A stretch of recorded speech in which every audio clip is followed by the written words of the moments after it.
Hi friends, welcome back. I am Vivek Singhal from tradingwithvivek.com। और आज हम बात करने वाले हैं उज्जीवन स्मॉल फाइनेंस बैंक के बारे में। उज्जीवन स्मॉल फाइनेंस बैंक के ऊपर मैंने ऑलमोस्ट 1 ईयर बैक वीडियो बनाई थी। उसके बाद में इस स्टॉक ने गिरावट भी दिखाई और गिरावट के बहुत सारे रीजंस भी हैं। The main reason was overall NPA का बढ़ जाना कंपनी के केस में। और ये एनपीए इसलिए बढ़ा क्योंकि कोविड के दौरान बहुत सारे यहाँ पर एनपीएस आए बिकॉज वो लोग पेमेंट नहीं कर पाए, या फिर उनमें जो भी सारे रीजंस रहे, लेकिन covid was the main reason, we understand. और सिर्फ स्मॉल फाइनेंस बैंक नहीं, बाकी बड़े बैंकों में भी एनपीएस आए थे, सरकारी बैंकों में भी एनपीए आए थे। तो कोविड के दौरान एनपीए का आना, खासतौर से उस केस में जहां इंडिविजुअल्स को लोन दिया गया हो, तो वो एक आम बात थी। लेकिन अच्छी बात यह है कि इन्होंने पूरे एनपीएस को बहुत लंबे टाइम तक रोक कर नहीं रखा, धीरे धीरे उसको क्लियर नहीं किया है। इन्होंने इमीडिएटली यहाँ पर प्रोविजंस बनाने शुरू किए, और प्रोविजंस जब बनाने शुरू किए तो कंपनी ने क्वार्टरली लॉस दिखाना शुरू किया। तो यहाँ पर ओवरऑल बहुत सारे रीजंस रहे इस पीरियड में। हमें पता है निफ्टी ने भी डाउन साइड का यहाँ पर एक मोमेंटम दिखाया हुआ था लगातार। Nifty was also going down. अगर हम अक्टूबर से लेकर अब तक की बात करने लगे, फिर लगातार नीचे आया। नाउ जैसे हम देख रहे हैं कि बाकी सारे small companies and mid cap companies में अभी वापस से तेजी का माहौल है। और तेजी का माहौल एक्चुअल में सिर्फ तभी सस्टेनेबल होता है, सिर्फ उन्हीं स्टॉक्स में सस्टेनेबल होता है जहां पर बिजनेस एंड बैलेंस शीट उस चीज को सपोर्ट कर रही हो। तो यहाँ पर बिजनेस और फाइनेंशियल्स को देखना बहुत इंपॉर्टेंट है जब हम किसी भी टेक्निकल चार्ट पैटर्न को देख रहे हो। तो इसमें क्या क्या चेंजेस आए during this period and latest quarterly results क्या कहते हैं, एक बार इस बात को समझ लेते हैं। लेकिन उससे पहले मैं आपको बता देता हूं कि जो माइक्रो फाइनेंस कंपनीज होती थी, माइक्रो फाइनेंस कंपनीज आरबीआई के रेगुलेशंस के बाहर रहती थी, उनके कंट्रोल में नहीं रहती थी, जिसकी वजह से कुछ माइक्रो फाइनेंस कंपनीज फेल भी हुई। उसके बाद almost 4 years back micro finance companies को स्मॉल फाइनेंस बैंक का यहाँ पर लाइसेंस दिया गया। ऑलमोस्ट 10 बैंक्स को स्मॉल फाइनेंस बैंक का लाइसेंस मिला, उनमें से उज्जीवन स्मॉल फाइनेंस बैंक एक है। यहाँ पर इसी तरह से एयू स्मॉल फाइनेंस बैंक है and Equitas small finance bank है। तो Ujjivan is one of them. इनका मेन बिजनेस बहुत छोटे साइज के लोन देना होता है। और क्योंकि वो साइज बहुत छोटा होता है, तो इनका जो इंटरेस्ट मार्जिन है वो काफी बड़ा होता है।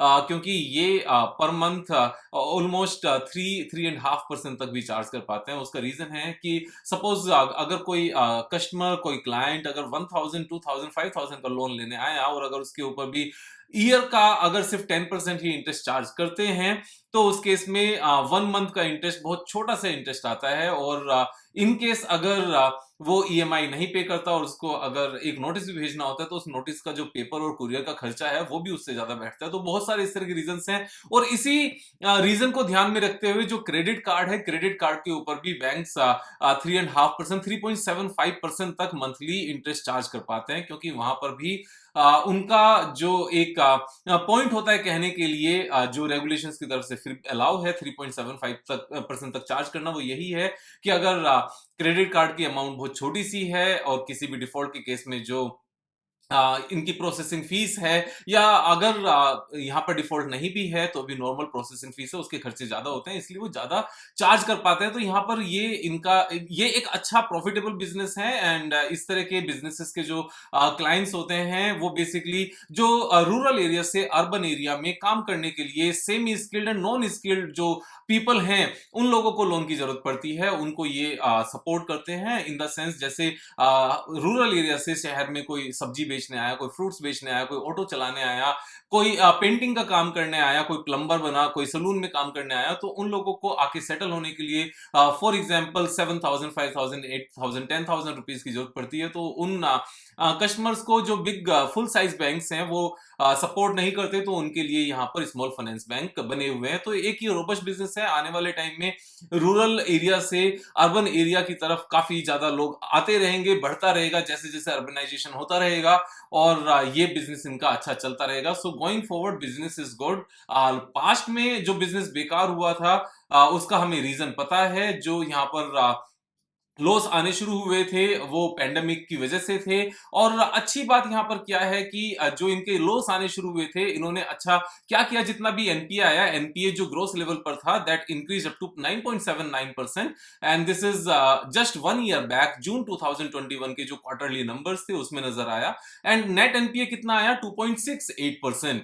तो ये एक अच्छे बड़े नंबर थे। यहाँ पर नेट एनपीए 2.93% था।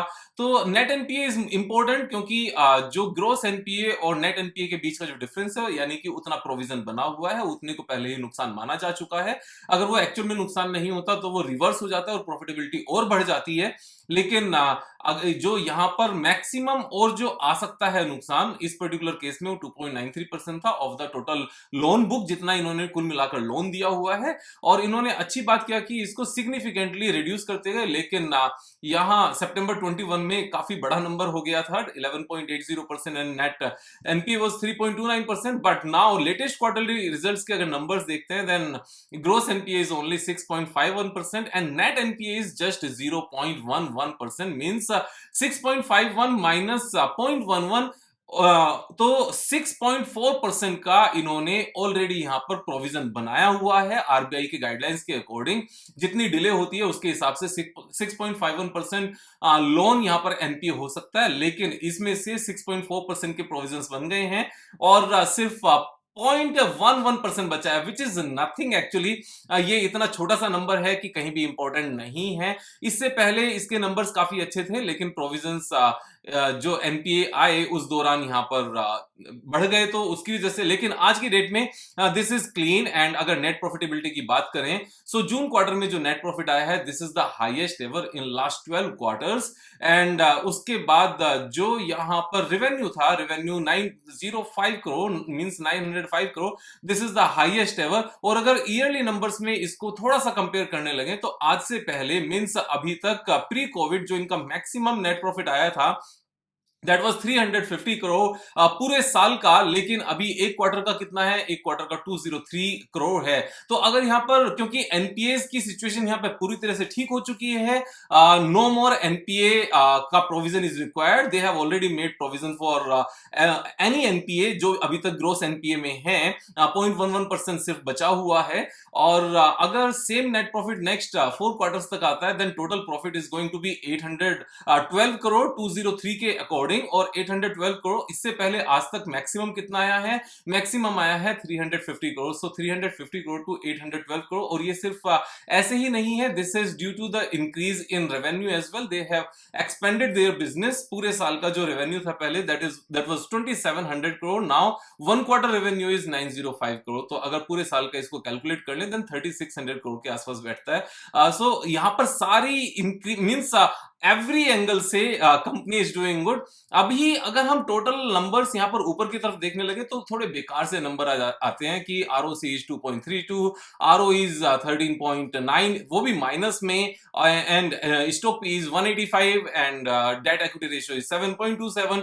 तो मैं ये सारे नंबर्स क्यों यहां पर दिखा रहा हूं, क्योंकि हमें से काफी फॉलोअर्स न्यू लर्निंग में होते हैं और उनको शायद नहीं पता होता that debt to equity ratio is not important in case of NBFC and banking companies. क्योंकि क्यों, डेट लेकर डेट देना ही इनका बिजनेस होता है। तो debt is not a debt for this company, that is an inventory. जितना ज्यादा होगा उतना ज्यादा बिजनेस कर पाएंगे, लेकिन ये रीजनेबल है। उसके बाद में जो 185 का पी देख रहे हैं, this P is calculated on the basis of complete year numbers. और कंप्लीट ईयर्स के नंबर्स में यहाँ पर माइनस का 274 करोड़ भी है, माइनस का 34 करोड़ भी है, 127 203 है। लेकिन going forward if we to get same number only, not even increasing numbers, अगर 203 का सेम नंबर्स भी आता है 4 क्वार्टर्स तक, तो ये 800 करोड़ 812 करोड़ रुपीस का नेट प्रॉफिट बैठता है पूरे साल का। And the complete market capitalisation is 4000 crore. तो उस हिसाब से 5 से भी कम का पी रेशियो इसका आता है। और इस तरह की ग्रोइंग कंपनीज 5 से कम के पीई पर नहीं चला करती, बल्कि उससे बहुत ज्यादा चला करती हैं। तो मार्केट की अच्छी बात क्या है कि अगर कोई कंपनी थोड़ा सा भी यहां पर टेम्परेरी सेटबैक दिखाए, टेम्परेरी लॉस दिखाए, टेम्परेरी इवेंट्स की वजह से, उसकी वजह से कई बार स्टॉक प्राइस बहुत ज्यादा नीचे आ जाता है। तो ये सिर्फ और सिर्फ एक अपॉर्चुनिटी क्रिएट करता है, उससे ज्यादा कुछ नहीं। यहां पर सेम चीज हमें नजर आती है due to all this stock price जो बहुत ज्यादा टूटा, वो कितना नीचे आया। अगर हम पेंडेमिक के बाद की भी बात करने लगे तो पेंडेमिक के बाद ये स्टॉक प्राइस 70% के आसपास यहाँ पर नीचे आ गया, ऑलमोस्ट 70%। और इसके पीछे एक और रीजन था, जो सीईओ थे कंपनी के, जो इसकी पेरेंट कंपनी है उज्जीवन फाइनेंशियल सर्विसेज, वो छोड़कर चले गए थे या उनको निकाल दिया गया था। बहुत सारे अलग अलग रीजन उसके ऊपर बनाए गए थे। मैंने तब भी एक वीडियो बनाई थी जब इसका शेयर प्राइस 19 रुपीज आ गया था उसके चलते, और ये एक्सप्लेन भी किया था कि उनका जाना कोई बेकार बात नहीं है। अगर वो गए हैं और उनको ज्यादा एनपीए होने की वजह से अगर निकाला गया है तो कंपनी के फेवर में ही ये चीजें होंगी। और उस वीडियो बनाने की मैं डेट भी आपको बता देता हूं, जब मैंने बनाई थी वो दिस पर्टिकुलर डेट थी। और ये बड़ी सी फॉल हुआ था उस दिन, एक ही दिन में 18.76% गिरा था। उस टाइम पर काफी लोगों ने शायद इसको बेच भी दिया होगा, लेकिन अगर हम रीजन समझ पाए किसी भी फॉल के तो वहां पर सेल करने की जरूरत नहीं होती। अभी इसमें एक अच्छा सा मोमेंटम नजर आता है और एक ब्यूटीफुल चार्ट पैटर्न नजर भी आता है। और वो चार्ट पैटर्न को लेकर अगर आप मुझे ट्विटर पर फॉलो करते हो तो मैंने यहां पर इस चार्ट पैटर्न को डाला भी था 5 आवर्स पहले। उस टाइम पर प्राइस 22.70 था।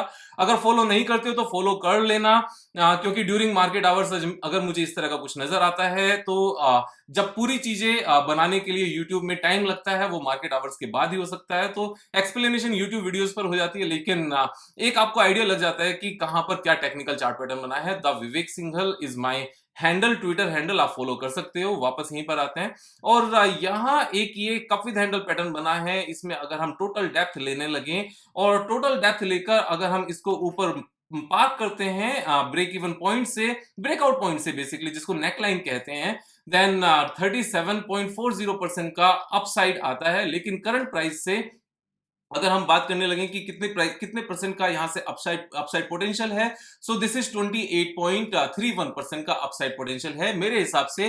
दिस 28.31% ऊपर जाने में it will not take more than 3 months, क्योंकि एक अच्छा चार्ट पैटर्न बना हुआ है। और इस अच्छे चार्ट पैटर्न में एक और बात जो अच्छी देखी गई है कि यहां पर ये पूरी वॉल्यूम के साथ है, अच्छी वॉल्यूम के साथ है। और ये इस पूरी रेंज में एक वॉल्यूम आई है, और ये रेंज में वॉल्यूम भी किस टाइम पर आई है, ये कौन सी रेंज है, मैं आपको दिखाना चाहता हूं थोड़ा सा आपकी समझ के लिए।